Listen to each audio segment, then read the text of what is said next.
तो hello what's up guys, this is Sushmita Nag, your business study educator. तो मैं यहाँ पे लेके आई हूँ एग्जाम डे स्ट्रेटजी। जो 9 दिन बाकी है बिजनेस स्टडी के लिए, उस गैप में कैसे करना है, कौन सा सब्जेक्ट, कौन से चैप्टर्स कौन से दिन में करना है और कितना दिन लगेगा कितना चैप्टर करने में, क्या मॉक पेपर सॉल्व करना है, और हमारे जो बच्चे हैं जिनको कोई कोई चैप्टर आती है, कोई कोई चैप्टर नहीं आती है, उनके लिए भी मैं एक स्ट्रैटेजी लेके आई हूँ और बहुत सारी स्ट्रैटेजी मैं लाने वाली हूँ। तो चलो देखते हैं कि हमारे एग्जाम गैप डे स्ट्रैटेजी क्या होने वाला है। तो हमारे जो टारगेट है बिजनेस स्टडी पे, यहाँ है 100 आउट ऑफ 100।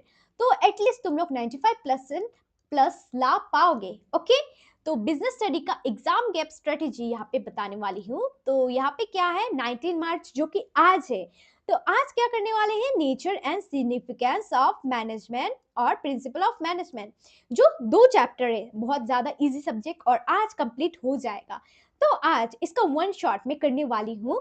तो ये आज तुम लोग कर लो मेरे साथ वन शॉट करके, उसके बाद जाके वो रिवीजन खुद से भी करना पड़ेगा। ओके, एंड देन नंबर 2 क्या है, डेट 20 को क्या करना है, बिजनेस बिजनेस इन्वायरमेंट, यहाँ पे लिखा नहीं है मैंने, but business environment, environment, okay, business environment के साथ प्लानिंग चैप्टर हम लोग को करना है।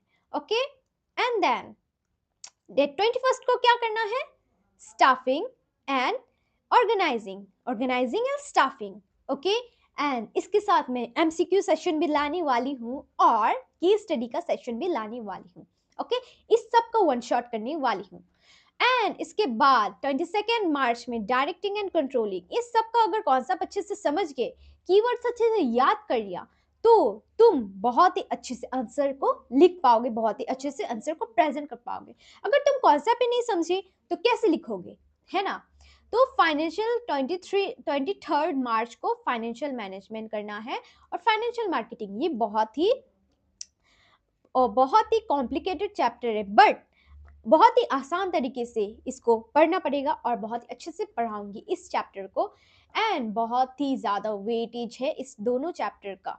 Okay, and then marketing management, one of my favourite chapter, because मेरे टाइम मार्केटिंग सब्जेक्ट था मेरे टाइम। तो मार्केटिंग मैनेजमेंट बहुत ही ज़्यादा मस्त चैप्टर है, जो कि बहुत कुछ नॉलेज मिलता है। एंड इसका कॉन्सेप्ट कराने वाली हूँ, इसका चैप्टर कराने वाली हूँ।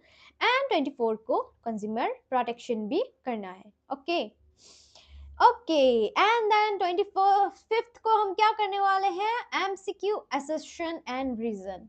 ठीक है, एमसीक्यू फिर असर्शंस एंड रीजंस भी करने वाले हैं। एंड देन 26 मार्च को केस स्टडी करो। ठीक है, case study most important topics. तुम लोग चैप्टर करने के बाद क्वेश्चंस को प्रैक्टिस करो, लिख लिख के प्रैक्टिस करो, ताकि तुमको समझ आए कि तुमको कॉन्सेप्ट क्लिक कर रहा है या नहीं कर रहा है। ओके, 27 मार्च को है final revision with keywords. Okay, 27 मार्च को बहुत ही अच्छे से रिवीजन करो विद कीवर्ड्स, कीवर्ड्स को याद करो, रिवीजन को अच्छे से कॉन्सेप्ट के साथ कीवर्ड्स को मिक्स करके बहुत ही अच्छे से याद करो, ताकि तुम्हारा जो पेपर प्रेजेंटेशन है बहुत ही अच्छा है। एंड मैं यहाँ पे पेपर प्रेजेंटेशन के ऊपर एक वीडियो लाने वाली हूँ और एक कीवर्ड्स का अलग सेशन लाने वाली हूँ। कीवर्ड्स चैप्टर के लास्ट में सारा कीवर्ड्स बताने वाली हूँ कि क्या कीवर्ड्स है, कौन सा टॉपिक से।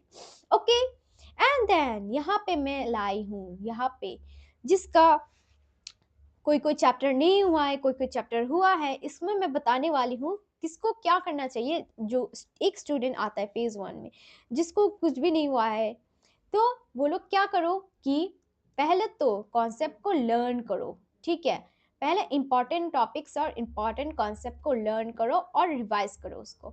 ओके, जो इंपॉर्टेंट चैप्टर्स है। ओके, फेज 1, और जिसका फेज 1 खत्म हो चुका है, ठीक है, फेज 2 में आते हैं। उसके बाद फेज 2 में क्या करना है, फेज 1 खत्म होते फेज 2 में क्वेश्चन प्रैक्टिस करना है। ओके, क्वेश्चन प्रैक्टिस के बाद केस स्टडी भी प्रैक्टिस करना है।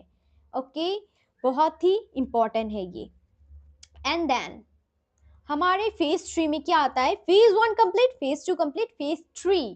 फेज 1 में कॉन्सेप्ट लर्न कर लिया, रिवाइज कर लिया, फेज 2 में क्वेश्चन प्रैक्टिस कर लिया, केस स्टडी सॉल्व कर लिया। उसके बाद तुमको जहाँ पे दिख रहा है कि कौन सा जो टॉपिक है हमको नहीं आता है या कौन सा कोई टॉपिक है जो वीक है, उसमें focus on week topics, okay, and work on presentation. इसका मैं अलग से वीडियो लेके आने वाली हूँ, तो डोंट वरी, कैसे करना है मैं सब कुछ बता दूंगी, ओके। एंड देन फेज 4, जिसका ये सारा फेज खत्म हो चुका है, वो करे सॉल्व मॉक पेपर्स जैसे sample papers, okay. Sample paper solve is must.